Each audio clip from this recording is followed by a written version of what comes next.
Bonsoir la communauté, c'est Christy de DMT.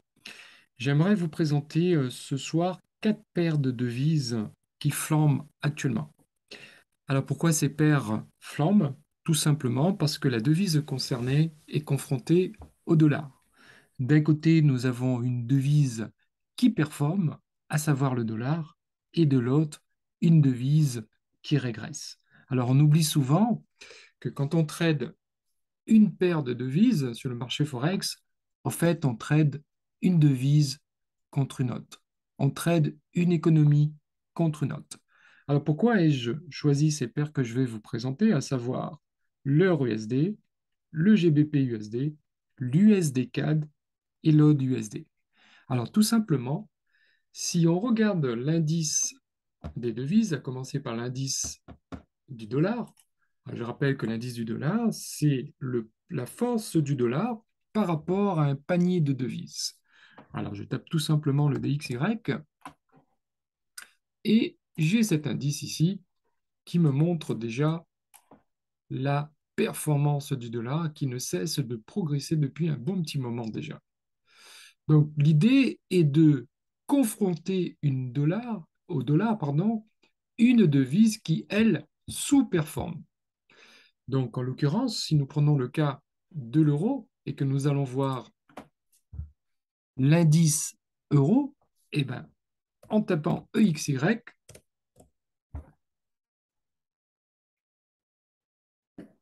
vous voyez la situation de l'euro par rapport à un panier de devises. Donc, nous avons ici un joli swap de taux entre l'euro et le dollar.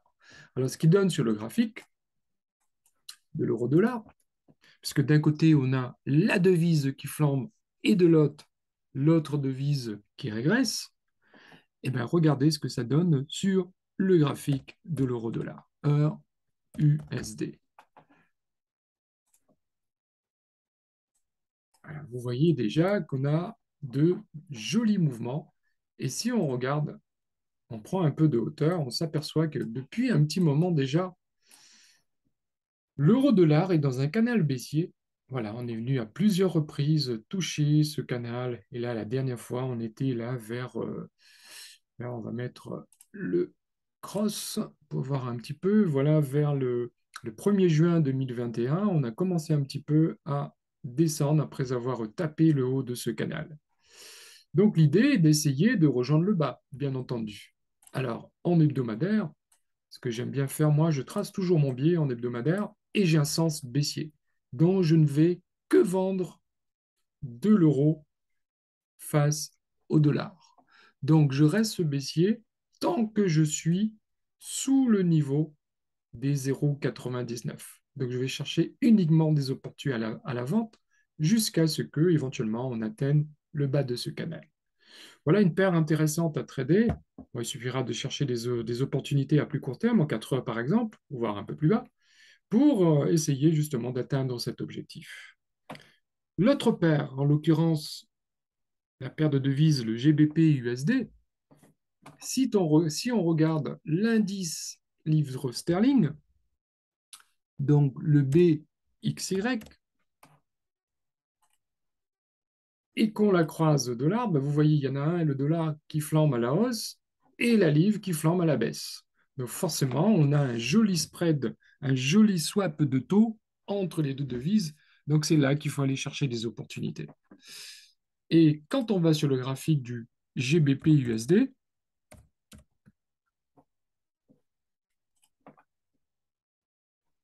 eh ben on a le même mouvement, quasiment le même mouvement. On est dans un super canal baissier. On est venu à plusieurs reprises de taper. Et bien l'idée, encore une fois, est d'aller chercher le bas, notamment en traçant son biais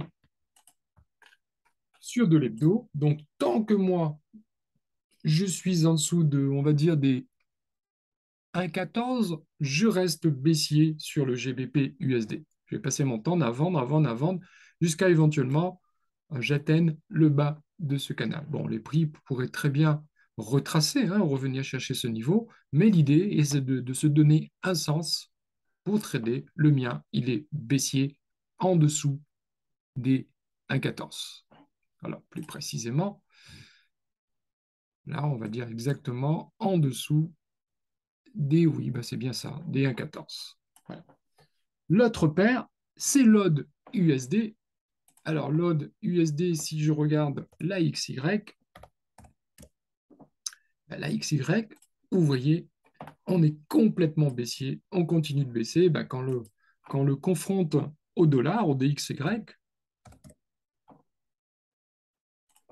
vous voyez, s'il y a un qui baisse terriblement et l'autre qui monte, qui ne cesse de monter, ben on aura de jolis swaps de taux, de jolis spreads.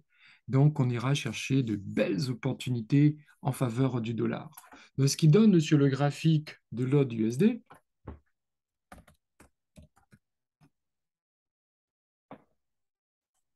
voilà, on a de jolis mouvements, d'ailleurs sur lesquels, une paire sur laquelle je suis à la vente depuis un petit moment déjà. Donc, je vais rester baissier tant que je reste en dessous de ce niveau hebdomadaire. Voilà, des 0, on va dire des 0,6750. Voilà. Si on prend un peu de hauteur, ben regardez encore une fois, on est dans un grand canal baissier et là, le mouvement est en train de s'accélérer. Voilà. Donc, on peut se fixer des objectifs intéressants. Allez, pourquoi pas essayer d'aller taper le bas de ce canal, voir ici sur ces petites mèches que nous voyons là. Donc, il y a encore beaucoup de marge. Donc, le sens prioritaire, le mien, il est vendeur et je vais passer mon temps à rechercher des opportunités à la vente.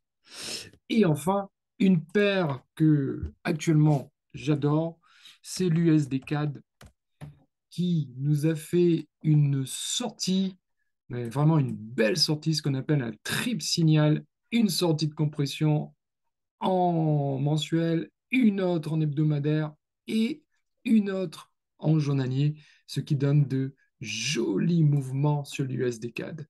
Voilà. Donc là aussi, paire sur laquelle je suis positionné, que j'ai acheté depuis un petit moment et qui continue. Et pourquoi pas aller chercher. Eh bien, regardez, si on se met en mensuel, si on constate un petit peu plus près le mensuel, on regarde ce qui se passe. On a des jolies zones là-haut qu'on va mettre, on va changer de couleur pour pas. Voilà. Et puis, si je viens un petit peu, on est sur vraiment de hautes unités, on s'aperçoit qu'on est en train finalement d'évoluer dans un range sur de très très hautes unités. Donc, on pourrait très bien aller chercher ce niveau là-haut, étant donné que là, on a eu un triple signal. Et quand on regarde eh ben, l'indice du dollar canadien, le CXY, eh ben, regardez, voilà, on est complètement baissier. Donc, on va aller chercher des opportunités en faveur du dollar. Donc, on achète l'USD CAD pendant un bon petit moment. Voilà, on va regarder bien sûr sur des unités inférieures. Hein, voilà. Donc là, on voit très bien. Voilà, sachant que ce mouvement pourrait très bien retracer une fois qu'il a un peu duré dans le temps. Donc, on pourrait retracer, c'est-à-dire corriger. Voilà. Voilà, c'était l'idée de trade pour les prochains jours. Voilà, l'heure USD, le GBP USD, l'USD CAD, l'autre USD, sachant que ce sont des paires qui poussent dans le même sens en général, donc c'est pas la peine non plus de trop s'exposer par rapport au dollar, surtout sur des paires qui évoluent dans le même sens pour la plupart. Voilà. J'espère que cette vidéo vous a plu. Je vous dis à très bientôt. Au revoir.